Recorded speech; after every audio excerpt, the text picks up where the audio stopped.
Now, the band Chelsea are among the most important in the creation of the punk scene of the 1970s. If there was a punk family tree, you'd find connections to the likes of Billy Idol and Generation X. Founder Gene October is still leading the band. He's here now alongside fellow member Matt Sargent. But before we speak to them, let's see them in action. This is Right to Work.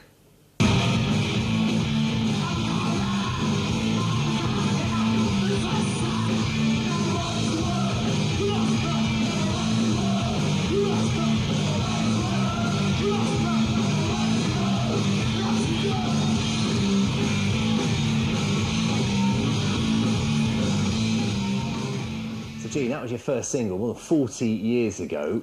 Why do you think it's endured? It's obviously still getting the punters coming along. It's still a great song. Why do you think it's lasted? Yeah, it was purely written out of frustration of everything bored around us. No work, no jobs. There was nothing on offer. We were all bored, and I just thought, right to work. We have the right to do something. People say, oh, work, but we have the right to do something, to be involved in something. And people weren't being involved in everything at all, or anything. So that's really what it means. Although it says the right to work, it's the right to be involved in something. Do you feel, Matt, that punk has a message now for young people about their own frustrations, the contemporary frustrations of the 21st century? Yeah, I think it's still relevant today than it was 40 years ago. Gene, you're playing a concert this weekend, The Underworld. What can people look forward to? Yeah, I mean, The Underworld Camden, and tomorrow night in Brighton at the Prince Albert. That's going to be a great show in Brighton. But the Underworld Camden, I think it has a lot of meaning for people.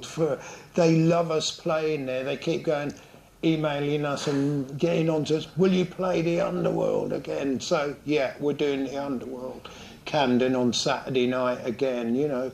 And there's going to be a few faces there. I'm not going to say who.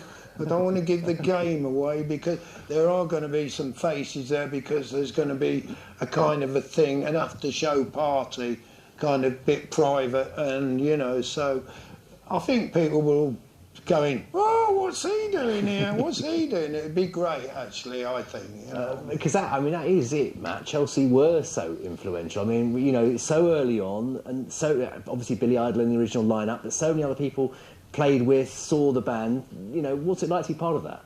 It's great, yeah. I mean, Chelsea's like the John Mayall's blues band of punk. You know, so many people have been in Chelsea and gone on to do other things, so it's kind of like a bit of social pillory, really, being in Chelsea. Yeah.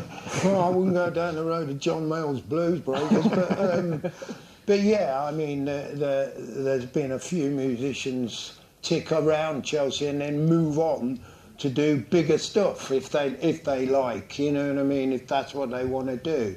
But, you know, as our drummer Steve Granger always says, you know, how many people, famous people, have been in Chelsea?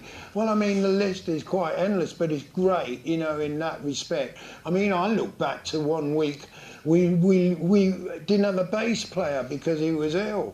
And then Sting heard of it and rung up and said, I'll do it, you know, so he came and played a few shows with us, and he had a #1 at the time, you know. But, you know what I mean, that's what people, you know, affiliation with Chelsea, you know what I mean, they like it. It's been a fascinating story. Always great chatting to you, Gene Otto. Welcome back. Matt Sargent as well. Thank you very much indeed for coming and telling us about that. As Gene said, you can see Chelsea at the famous Underworld on Saturday. Definitely one to check out. Now, time for a quick break. Still to come.